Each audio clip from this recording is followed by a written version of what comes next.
المتقین صدق اللہ العلی العظیم۔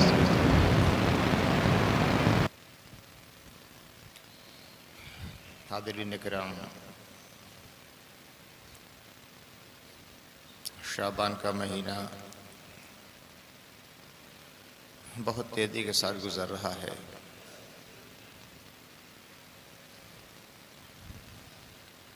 نہ جانے شب برات میں کتنے لوگوں کی دعائیں اور مناجات بارگاہ الہی سے شرف قبول حاصل کر چکی، اور خبر نہیں کتنے لوگوں کی عبادتیں ان کے چہرے پر پھینک دی گئی۔ ہمیں یقین نہیں کہ اللہ نے ہماری عبادت قبول کر لی ہے، اور ہمیں اس بات کا بھی یقین نہیں کہ اللہ نے ہماری عبادت کو رد کر دیا ہے۔ قبول کرے تو اس کا فضل ہے، رد کر دیا ہے تو ہماری عبادت اس لائق بھی نہیں تھی کہ قبول کی جاتی۔ پھر بھی مایوسی نہیں، مغفرت ایک رات پہ منحصر نہیں ہے۔ یہ کوئی ایسا چانس نہیں تھا کہ وہ کھو گیا تو اب زندگی بھر ہاتھ ملنا پڑے، اب وہ موقع کبھی نہیں ملے گا۔ اس کی رحمتوں کا دروازہ ہر آن ہر لمحہ کھلا رہتا ہے، مغفرت کا دریا ہر وقت بہتا رہتا ہے، بخشش کی برسات ہر آن ہوتی رہتی ہے، خدا کی رحمت کا دامن ہر وقت پھیلا رہتا ہے، اور رحمت الہی تو انتظار کرتی رہتی ہے کہ کوئی آئے، میرے دروازے کو کھٹکھٹائے، کوئی آئے میرے سامنے اپنی الہا و زاری پیش کرے، کوئی آئے میرے سامنے فریاد کرے۔ وقت چوک گیا، افسوس کی بات ہے، مگر مایوسی نہیں۔ کامیاب انسان وہ ہوتا ہے کہ اگر ٹھوکر کھاتا ہے تو پھر آگے کے لیے اور جوش اور حوصلے سے کھڑا ہو جاتا ہے۔ ایک چیونٹی دیوار پر چڑھنا چاہتی ہے، تھوڑا سا چڑھتی ہے، گرتی ہے، پھر اٹھتی ہے، پھر چڑھتی ہے، پھر گرتی ہے، اور کرتے کرتے 6-7 بار میں اپنے منزل مقصود تک پہنچ جاتی ہے۔ تو چھوٹی چھوٹی مخلوقات بھی ہمارے لیے عزم اور حوصلہ اور بلند ہمتی کے نئے نئے راستے دکھلاتے ہیں۔ لگ جائیے خدا کی رضا جوئی کے کاموں میں۔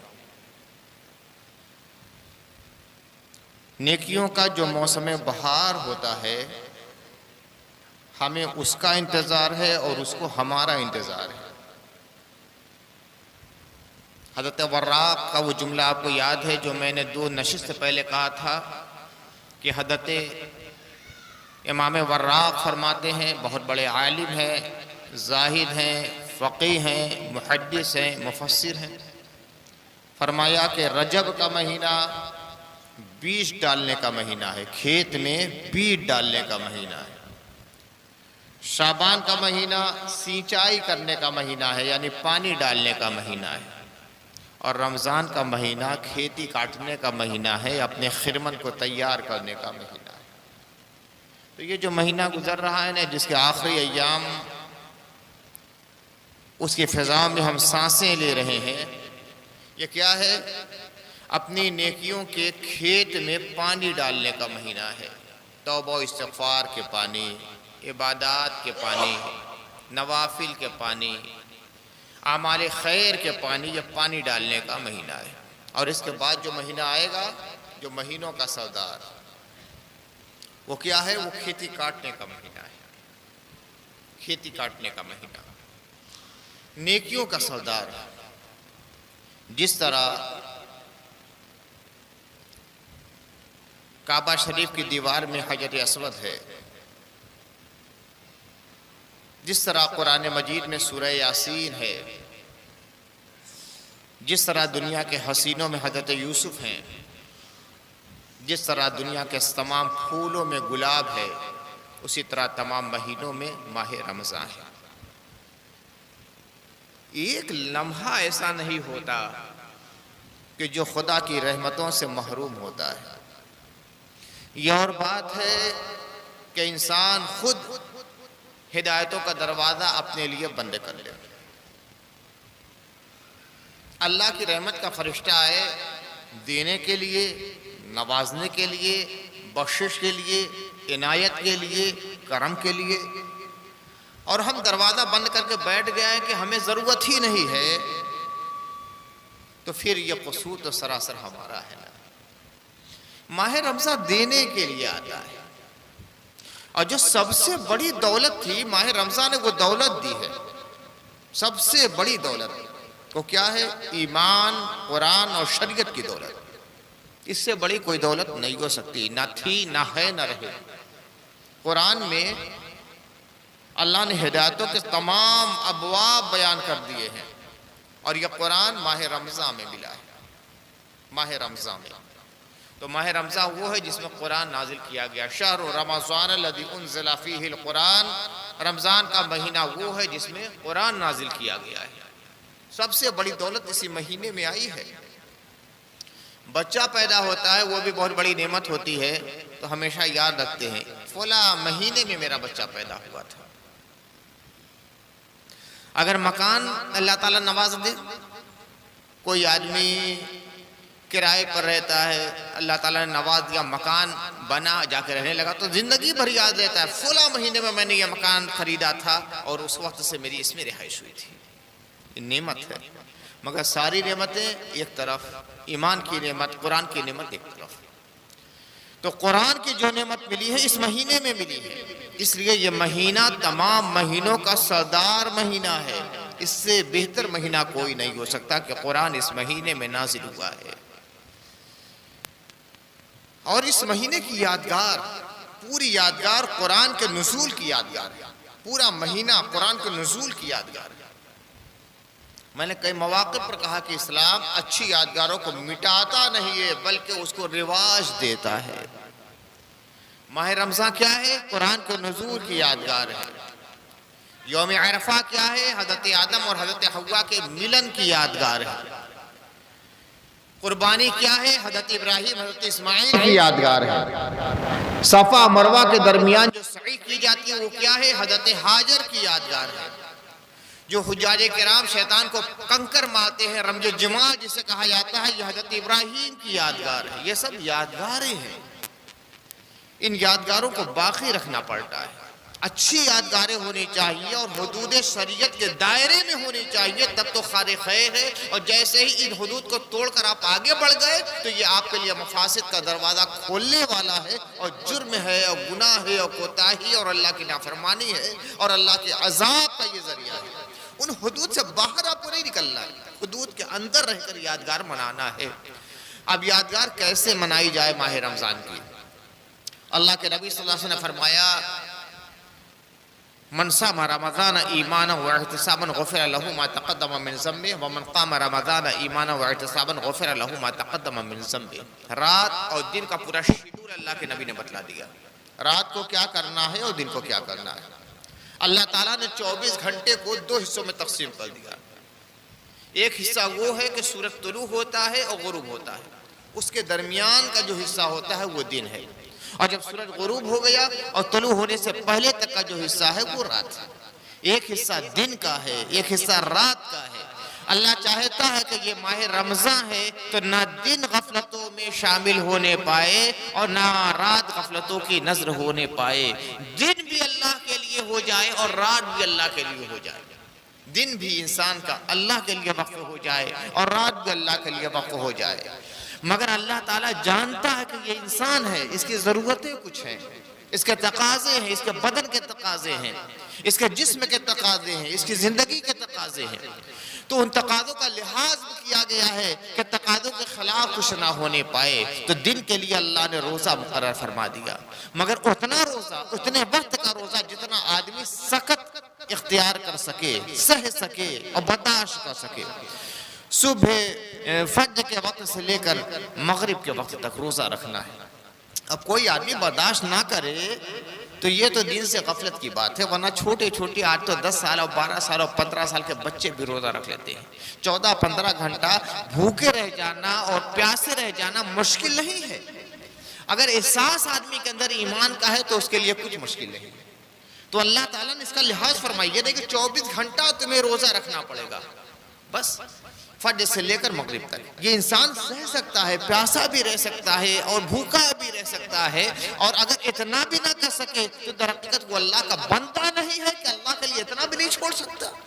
ایک ڈاکٹر کہتا ہے تم بیمار ہو، شوگر کے مریض ہو، تمہیں چینی نہیں کھانا ہے تو چینی چھوڑ لیتا ہے، چاول نہیں کھانا ہے تو چاول چھوڑ دیتا ہے، تمہیں بلڈ پریشر ہائی ہے، نمک نہیں کھانا ہے تو نمک چھوڑ لیتا ہے، ارے تمہیں کھانا نہیں کھانا ہے تو کھانا چھوڑ لیتا ہے، گوشت نہیں کھانا ہے تو گوشت چھوڑ لیتا ہے۔ ایک ڈاکٹر کے کہنے پر جو شافی نہیں ہے، شفا دینے والا نہیں ہے، ہو سکتا ہے فائدہ ہو سکتا ہے نقصان ہو جائے، ہو سکتا ہے نہ فائدہ ہونا نقصان ہو، مگر وہ اللہ تعالیٰ مسبب الاسباب، رب الارباب، تمام کائنات کا مالک، خالق السماوات والارض، جو چاہتا ہے وہ کرتا ہے، یفعل ما یشاء، جس کی شان ہے، ان اللہ علی کل شیء قدیر، جن کی آن ہے، وہ خدا کہتا ہے یہ مت کرنا، فلاں ٹائم سے فلاں ٹائم تک مت کھانا۔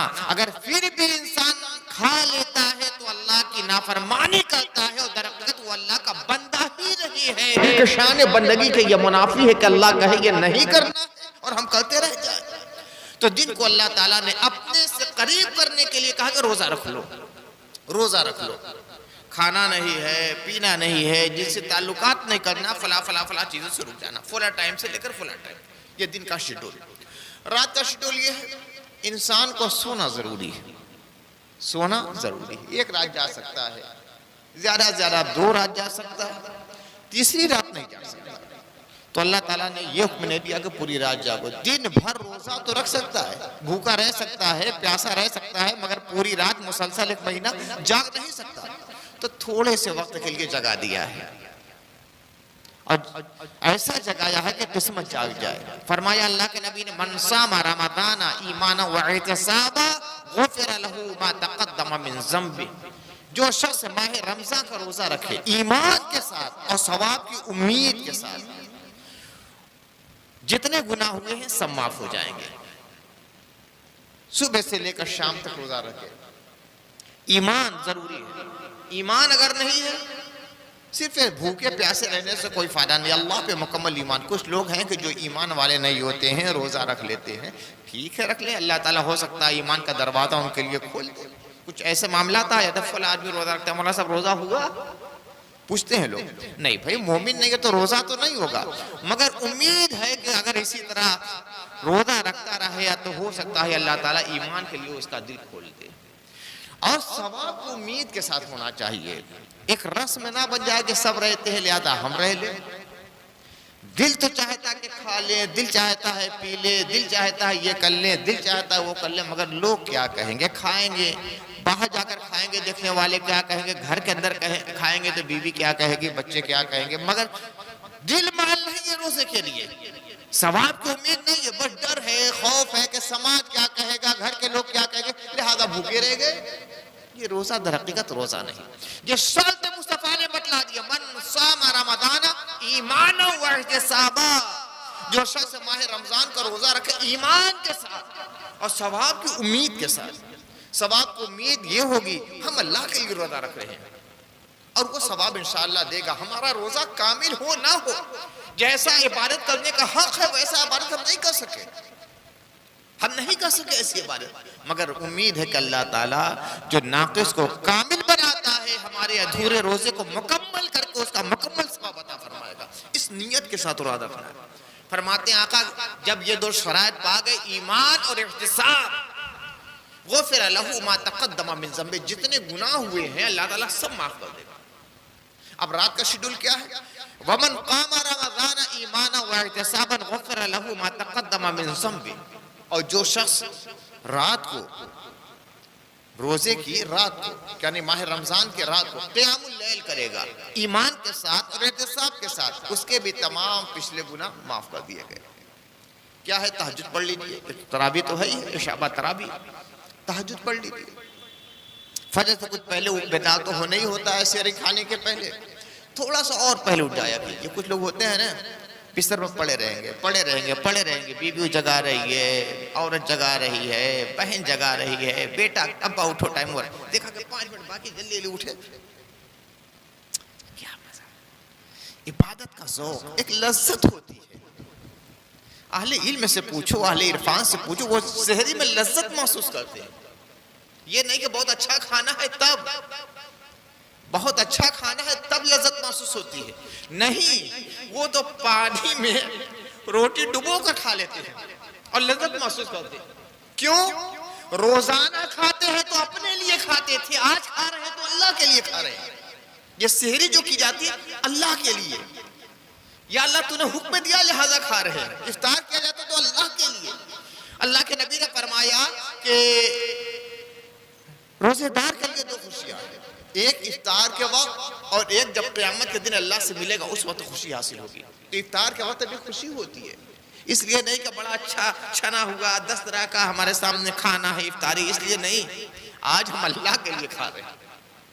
آج ہمارے کھانے کا رشتہ اللہ سے جڑ گیا ہے، اللہ کی مرضی کے مطابق۔ یا اللہ جب تک تو نے منع کیا تھا نہیں کھایا، پیٹ کی خواہش تھی، بھوک لگی تھی، گھر میں اچھا کھانا پکا تھا نہیں کھایا، گرمی کا دن تھا، چوک سے آیا تھکا مادہ تھا، زبان چٹک رہی تھی، ہونٹ سوکھے ہوئے تھے، فریج نے پانی رکھا تھا، کمرے کے اندر کوئی نہیں تھا دیکھنے والا، یا اللہ نہیں پیا، تو نے منع کر دیا تھا۔ اب تیرے نبی نے فرمایا کھاؤ، کھا رہا ہوں، کہا کہ پیو، پی رہا ہوں۔ تو رمضان میں کھانا بھی اللہ کے لیے ہوتا ہے، پینا بھی اللہ کے لیے ہوتا ہے، افطار بھی اللہ کے لیے ہوتا ہے اور سحری بھی اللہ کے لیے ہوتی ہے، اس لیے سحری کی بڑی لذت ہوتی ہے۔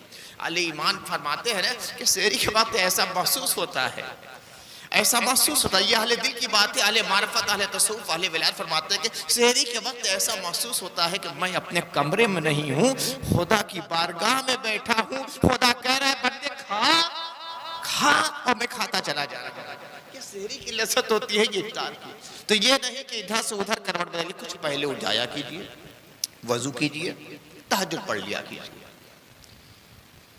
میں صاف کہتا ہوں ساری عبادتیں اپنی جگہ، فرائض، نوافل، سنن، واجبات، مستحبات سب اپنی جگہ۔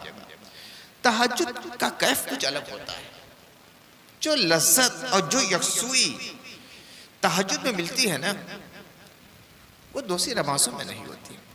وہ سحر کا وقت ہوتا ہے جب، تو اللہ کے نور کی جھما جھم برسات ہوتی ہے، ایسی بارش ہوتی ہے کہ جو اس کا لذت آشنا ہے وہی بیان کر سکتا ہے، زبان سے اسے بیان نہیں، محسوس کیا جا سکتا ہے۔ یہ محسوس انسان کر سکتا ہے کیا ہے، جتنا جی آپ کا لگے گا۔ تہجد میں دوسری نمازوں میں عام طور سے نہیں لگتا، اسی لیے اللہ تعالیٰ فرماتا وَمِنَ اللَّيْلِ فَتَهَجَّدْ بِهِ نَافِلَةً لَكَ عَسَىٰ أَن يَبْعَثَكَ رَبُّكَ مَقَامًا مَحْمُودًا۔ اللہ کے نبی سے حکم دیا جا رہا ہے وَمِنَ اللَّيْلِ فَتَهَجَّدْ بِهِ نَافِلَةً لَكَ، رات کے کچھ حصے میں تہجد پڑھ لیا کیجئے۔ یہ فرائض سے الگ چیز ہے۔ ثمرہ کیا ملے گا؟ رات کو پوری دنیا سوئی رہی ہے، اے مصطفیٰ آپ کھڑے ہو کر تہجد پڑھا کیجئے، ثمرہ کیا ملے گا؟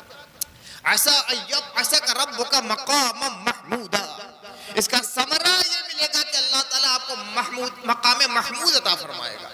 یہ مقام محمود مصطفیٰ کا وہ مقام ہے کہ اولین و آخرین میں کسی کو یہ مقام نہیں ملا ہے، کہ جب میدان محشر میں سب کھڑے ہوں گے تمام اولین و آخرین، ہر طرف نفسی نفسی کا عالم ہوگا، کوئی کسی کا پوسان حال نہ ہوگا، حضور رحمت عالم صلی اللہ علیہ وسلم شفاعت کریں گے، اور جب شفاعت قبول کی جائے گی حضور کے ہاتھ میں ایک علم ہوگا جس کو لواء الحمد کہا جاتا ہے۔ حضور فرماتے ہیں آدم وما دونہم وراء لوائی یا دون لوائی، کہ آدم اور ان کے علاوہ جتنے آدمی ہیں سب کے سب اس دن میرے پرچم اور جھنڈے کے نیچے ہوں گے۔ حضور کو وہ پرچم دیا جائے گا، تمام انبیاء، تمام مرسلین، تمام پیغمبر، تمام امتیں سب نبی کے پرچم کے نیچے ہوں گی، اور تمام لوگ مصطفیٰ کا گن گاتے رہیں گے، ان کی تعریف کرتے رہیں گے۔ اسی کو مقام محمود کہا گیا ہے۔ یہ تہجد کا ثمرہ ہے۔ مصطفیٰ تہجد پڑھتے تھے، اتنا وہ تو پڑھتے تھے پائے مبارک سوج آیا کرتے تھے، سوجن آ جاتی تھی۔ پیار آیا. اللہ تعالیٰ نے فرمایا قم اللیل الا قلیلا، رات کو عبادت کر لیا کرو مگر تھوڑی دیر تک.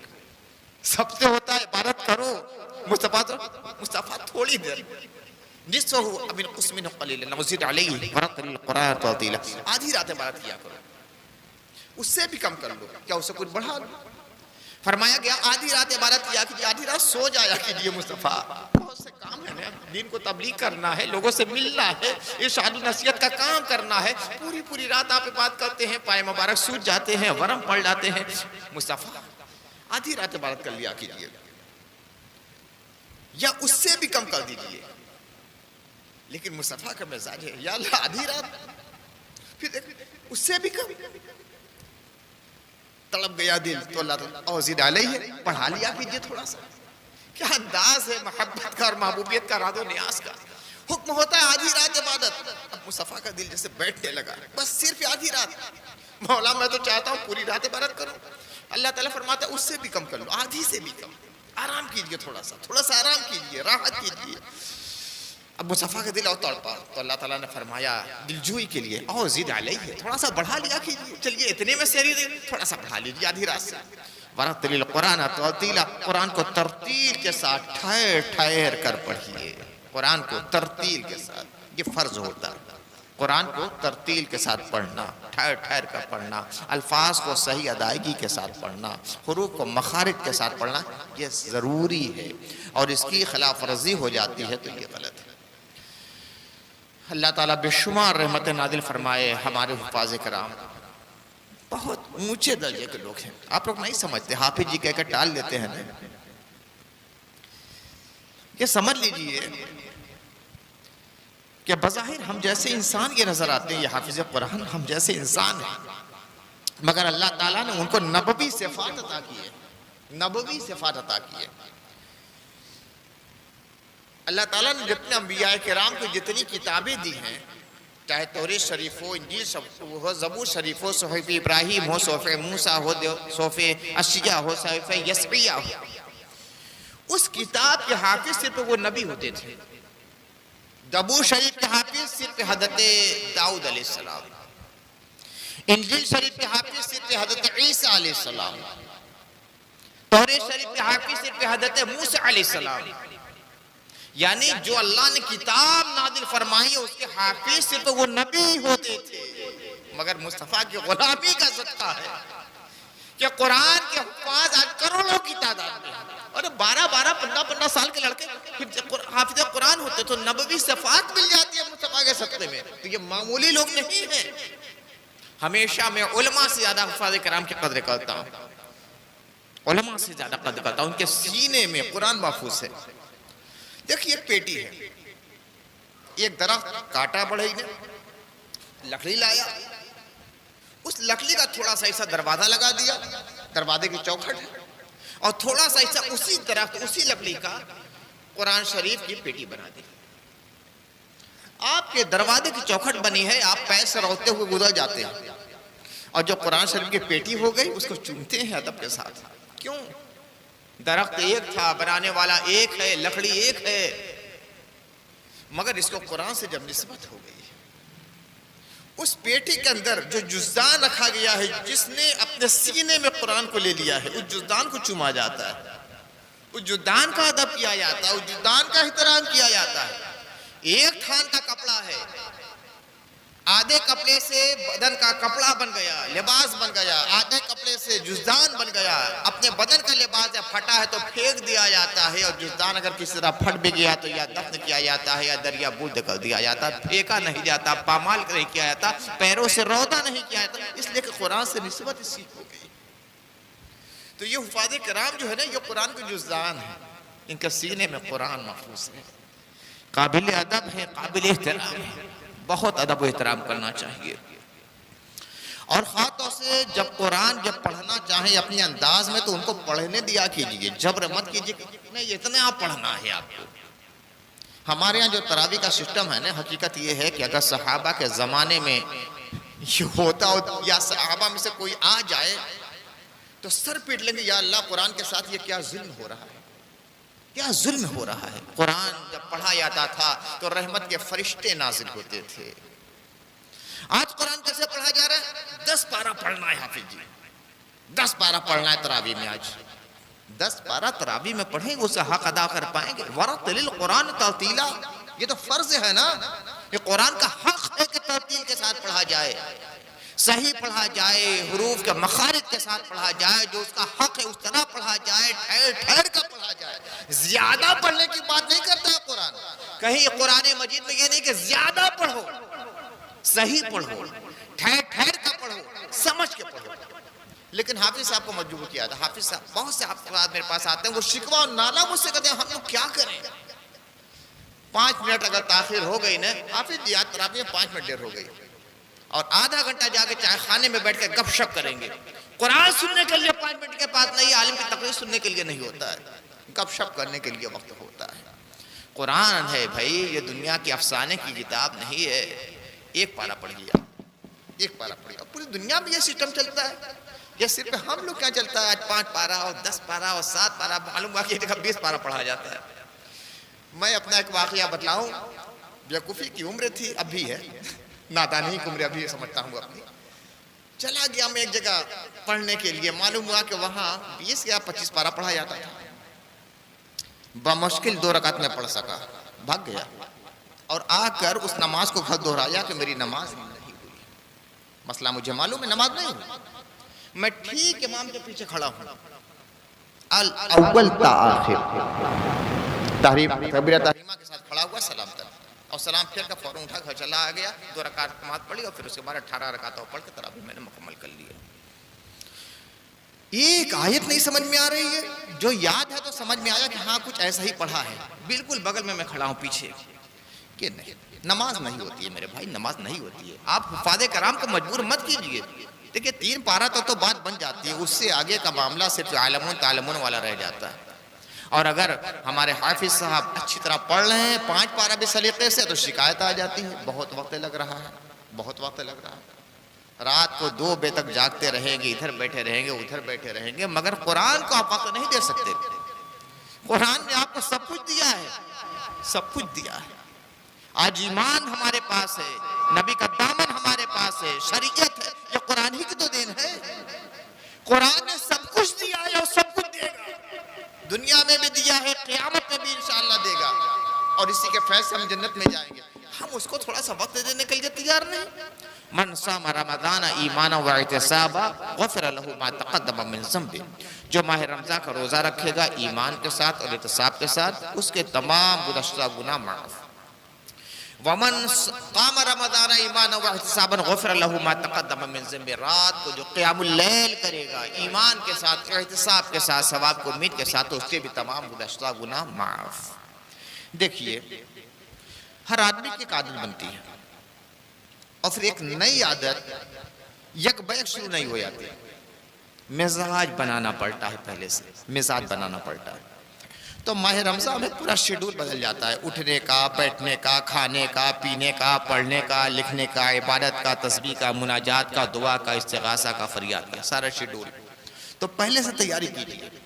یک بیک کرنا چاہیں گے نا، اس کا حق ادا نہیں کر پائیں گے، حق ادا نہیں کر پائیں گے. ایک لوہا بھی ہوتا ہے، اس کو موڑنا ہوتا ہے تو ایسے فوراً نہیں موڑا جاتا، دھیمے دھیمے دھیمے دھیمے دھیمے دھیمے تھوڑا موڑا جاتا ہے. ایک بیگ موڑا چاہیں گے نا ٹوٹ جائے گا یا موڑ ہی نہیں پائیں گے. تو ابھی سے تیاری ہے. اب کیا ہے، ماہ رمضان قرآن کا مہینہ، یہاں سے قرآن میں لگ جائیے. تلاوت کی عادت ڈالیے ابھی سے، تلاوت کی عادت ابھی. ماہ رمضان صرف یہ قرآن 1 مہینے کے لیے نہیں نازل ہوا، اس بات کو اپنے ذہن نشین کر لیجیے. 1 مہینے کے لیے نہیں آیا کہ صبح بھی پڑھ رہے ہیں، دوپہر بھی پڑھ رہے ہیں، تراویح بھی پڑھ رہے ہیں، تہجد کے وقت بھی قرآن پڑھ رہے ہیں، اور پھر جیسے ہی عید کی نماز پڑھی ختم. زندگی کی ایک ایک سانس کا رشتہ جڑنا چاہیے قرآن مجید سے. ایک تو یہ کہ تلاوت کی جائے، روزانہ کا اپنا معمول آپ لوگ بنائیے، روزانہ کا معمول. بار بار میں اس بات کو دہراتا ہوں، قرآن سے آپ دور رہ کر کچھ حاصل نہیں کر سکتے. ہماری عزت، ہمارا وقار، ہمارا اوج، ہمارا عروج، ہمارے ارتقاء، ہماری کامیابی، ہماری فتح مندی، ہماری ظفر مندی، ہماری خوشبختی، یہ سب قرآن کی وجہ سے ہے. اور قرآن سے رشتہ چھوٹ گیا، سب ختم ہو گیا. علامہ اقبال نے بڑے درد انگیز الفاظ میں کہا ہے، وہ زمانے میں معزز تھے مسلمان ہو کر، وہ یعنی ہمارے اسلاف، وہ صحابہ، وہ اہل بیت، وہ تابعین، وہ شہداء، وہ اولیاء، وہ محدثین، وہ مفسرین، ہمارے اکابر، ہمارے اولیاء کرام، یہ سب وہ زمانے میں معزز تھے مسلمان ہو کر، اور ہم خار ہوئے تارک قرآن ہو کر۔ تارک معنی چھوڑنے والا۔ قرآن فرماتا ہے نا کہ قیامت کے دن قرآن اللہ کی بارگاہ میں کہے گا، اے اللہ ان لوگوں نے ہمیں چھوڑ دیا تھا، شکایت کرے گا، ان لوگوں نے ہمیں چھوڑ دیا تھا، تو نے تو سب سے بڑی نعمت میری شکل میں نے دی تھی، انہوں نے طاق نسیاں کی نزع کر دیا تھا۔ اتنے اوپر رکھ دیا جائے قرآن کو بھولے سے بھی ہاتھ نہ پڑھنے پائے، پردے پر پردہ، پردے پر پردہ، پردے پر پردہ۔ عجیب معاملہ ہے قرآن کے ساتھ ہو رہا ہے، اتنا پردہ رکھ دیا جائے کہ بھولے سے بس کوئی مر جائے تو تیجا فاتحہ کے لیے اور 10ویں اور 40 کے لیے پڑھ لیا جائے، سالگرہ میں پڑھ لیا جائے، یا قرآن مجید رمضان میں پڑھ لیا جائے پھر ختم نہیں، روزانہ کا رشتہ ہو جائے، روزانہ کچھ پڑھیے اور اس کے جو تعلیمات زندگی کی ایک سانس میں بسائیے۔ اسی طرح کچھ شب بیداری کی عادت ابھی سے ڈال لیجئے، موبائل کے لیے نہیں، گپ شپ کے لیے نہیں، دوست ساتھیوں کے ساتھ بیٹھنے کے لیے نہیں، کچھ عبادت کے لیے، کچھ تسبیح کے لیے، کچھ دعاؤں کے لیے، خلوت کے وقت کوئی نہ رہے، سناٹا رہے، رات کی تنہائی رہے، بس اللہ کی طرف اپنی لو لگا لیجیے۔ خدا کی قسم بڑا کیف ملے گا، کر کے دیکھیے رات کے سناٹے میں۔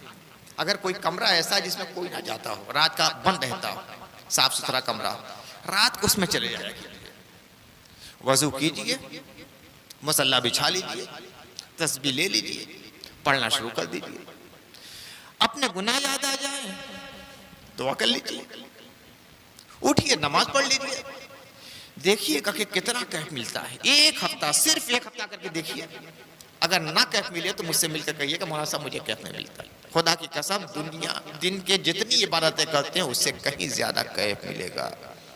آج تو رات کو جاگنے کی عادتیں عام طور سے ہو گئی ہیں، الگ سے جاگنا نہیں پڑے گا، روز دنیا کے لیے جاگتے ہیں، کچھ ایام اللہ کے لیے جاگ جائیے، اللہ کے لیے 1 گھنٹہ محسوس کر دیں، بس 1 گھنٹہ قرآن پڑھیے، حدیث پڑھیے، دینی تعلیم کتابیں پڑھیے، کوئی تسبیح پڑھ لیجئے، کچھ عبادت کر لیجئے، وضو کے ساتھ رہیے، انشاءاللہ بڑا کیف۔ تو ماہ رمضان کی تیاری میں لگ جائیے، ساری فضولیات کو چھوڑ لیجئے، ساری فضولیات۔ دوست احباب کے ساتھ بیٹھنا اگر ہو تو صرف خیر اور بھلائی کے کام کے لیے ہو۔ اگر آپ محسوس کر رہے ہیں کہ یہاں بیٹھ کر ہم صرف عذاب کما رہے ہیں تو چھوڑ لیجئے۔ موبائل کا استعمال آپ کو محسوس ہو رہا ہے کہ ہم غلط استعمال کر رہے ہیں، گناہ کام ہو رہا ہے، چھوڑ لیجئے، توبہ کر لیجئے۔ اگر استعمال ہی کرنا ہے تو بس خیر کے کام میں۔ موبائل کیا ہے؟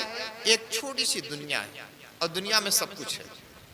اسی دنیا میں محمد رسول اللہ بھی تھے، اسی دنیا میں ابو جہل بھی ہے، تو یہ موبائل میں دونوں موجود ہیں، خیر بھی ہے، شر بھی ہے، آپ جس چاہتے کو چاہے اختیار کر لیں۔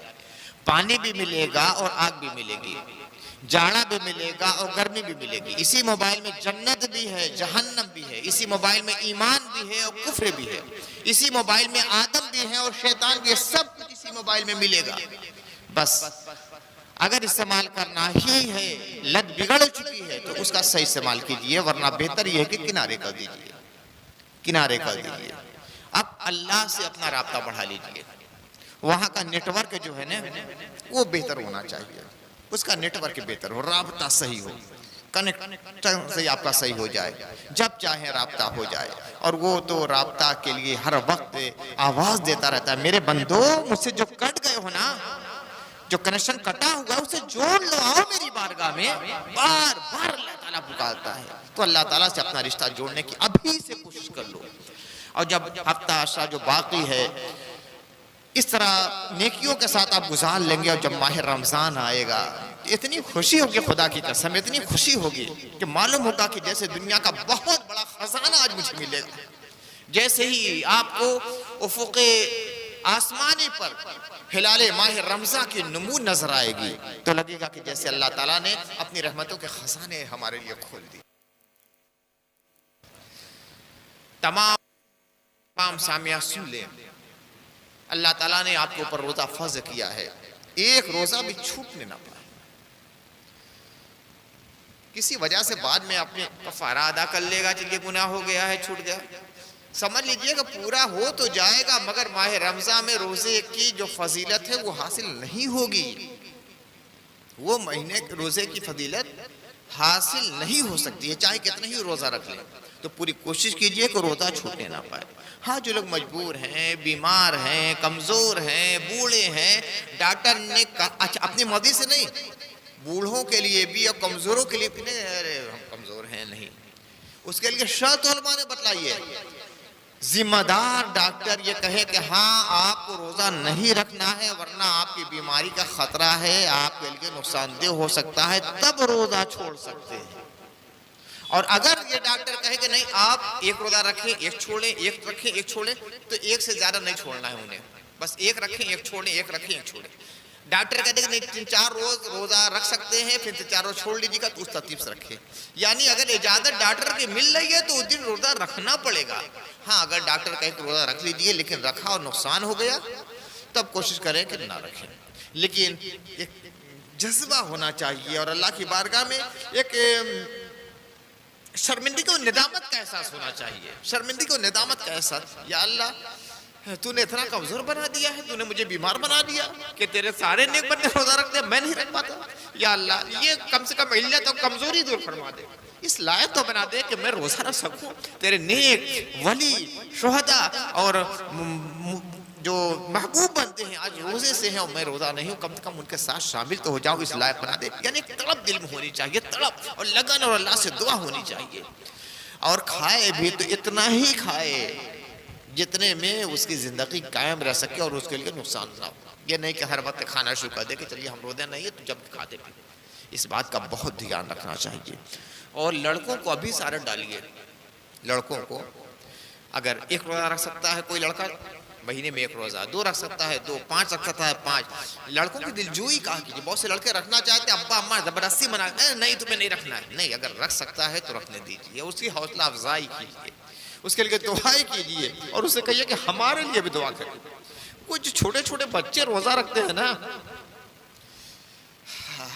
آپ کی دعا قبول ہو نہ ہو مگر وہ معصوم جن کے اوپر ابھی روزہ فرض بھی نہیں ہوا وہ رکھتے ہیں، اس وقت جو دعا کرتے ہیں نا تو اللہ ضرور قبول کرتا ہے۔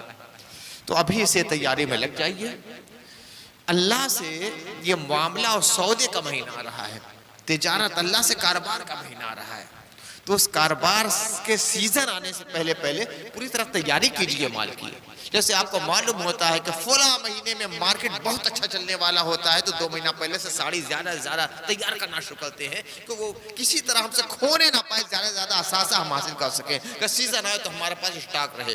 تو اب سیزن آنے والا ہے، نیکیوں کا سیزن، اللہ سے خرید و فروخت ہوتی ہے۔ اللہ تعالیٰ فرماتا ہے میں تمہارے اعمال کو خریدتا ہوں، ان اللہ اشتری من المؤمنین انفسهم واموالهم بان لهم الجنہ، اللہ نے انسانوں سے ان کی جان کا سودا کیا ہے اور ان کے مال کا سودا کیا ہے اور اس کے نتیجے میں کیا دیا ہے، اس کو جنت عطا فرما دی۔ تو یہ اللہ سے سودا کرنے کا مہینہ آتا ہے، پہلے سے نیکیاں اکٹھا کرنا شروع کر لے، تلاوت قرآن ہے، تہجد ہے، تسبیحات ہے، دعائیں ہیں، اور جتنی غلط مصروفیات ہیں سچے دل سے توبہ کر کے سب کو آج ہی سے چھوڑ لیجیے اور پھر ماہ رمضان کی تیاری میں لگ جائیے۔ اللہ تعالی ہمیں آپ کو تمام مسلمانوں کو